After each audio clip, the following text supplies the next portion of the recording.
Cancer, as we all know, is a disease which till date is having no satisfactory treatment in allopathy. Ayurveda has since recent times been very commonly used by cancer patients for their treatment. So, let us know about the Ayurvedic aspect of this disease from one of the great scholars of Ayurveda from the technical desk of andyayurveda.com. Cancer. Cancer is a disease, the very name of which creates fear in the mind of all those who have ever witnessed the agony, the suffering which a patient can experience in the later stages of this disease. However, is the cancer which is so threatening to hear about in true sense that threatening? The answer is no. When we talk about cancer, cancer is an age-old disease.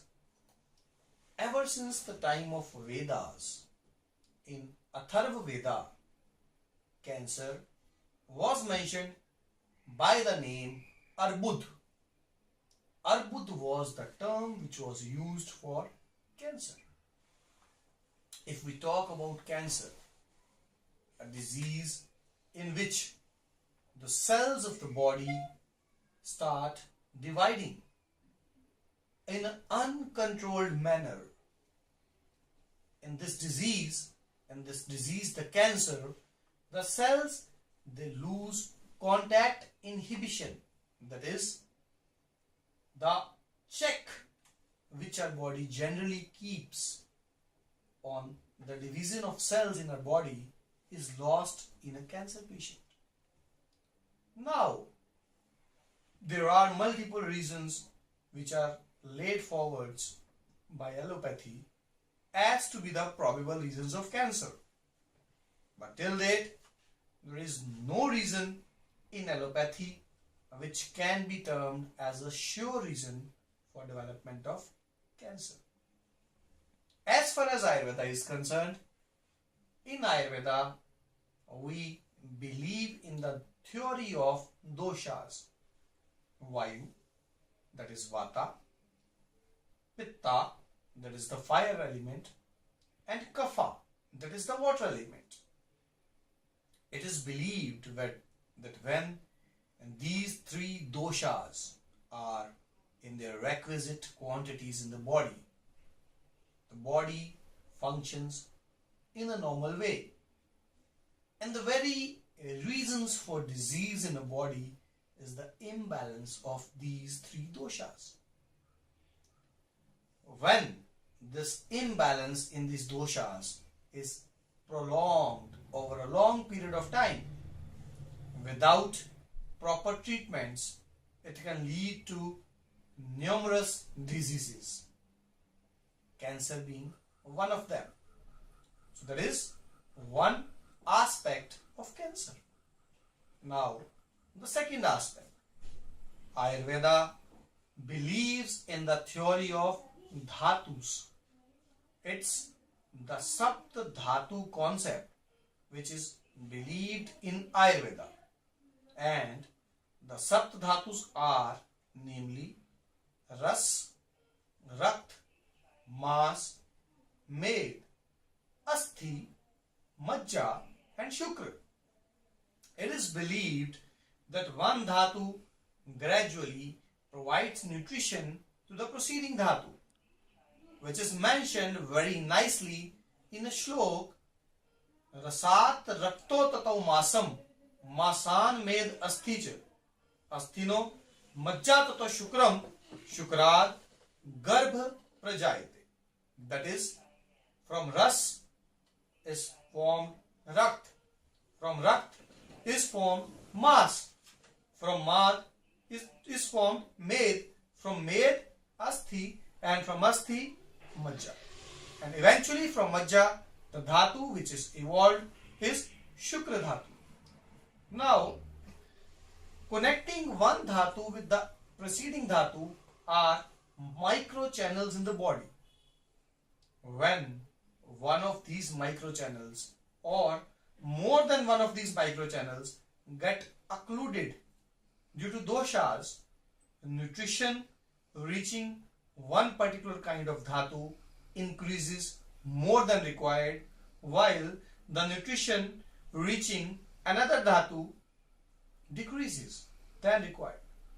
As a result of this, a particular group of cells of the body start dividing in an uncontrolled manner, while the cells which were to keep a check on the division of these cells, being in lesser quantity due to less nutrition, are unable to check these divisions. For example, I would like to quote an example over here, that supposingly a person is having a tumor, say a breast cancer. Now when we talk about breast, the tissues of breast can be categorized under mas dhatu. So if a person is having a tumor in breast, a cancer in breast, the micro channels after the mas dhatu, that is asthi vesrotas and med vesrotas, those two channels get occluded, as a result of which excessive nutrition starts reaching the mas dhatu. Whereas due to lack of nutrition in the dhatus which come after the mas dhatu, like majja dhatu, which forms the immune cells of the body which were to attack any kind of harmful cells of the body, that nutrition is reaching the majja dhatu in a lesser quantity. So the mas dhatu starts dividing, starts growing in an uncontrolled manner, while the defense of the body, which was to keep a check on that dhatu, is unable to do the same, as a result of which the tumor starts spreading.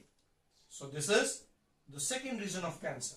So we can say that cancer develops when the doshas in the body are vitiated, are imbalanced, and those imbalanced doshas in the body find a particular dhatu which is having kha-vaigunya. Kha-vaigunya means a problem of blockage of microchannels after that particular dhatu, as a result of which the doshas get accumulated in that dhatu, causing unplanned division of cells, gradually leading to tumors and cancers. So that is the basic reason in Ayurveda for most kind of carcinomas.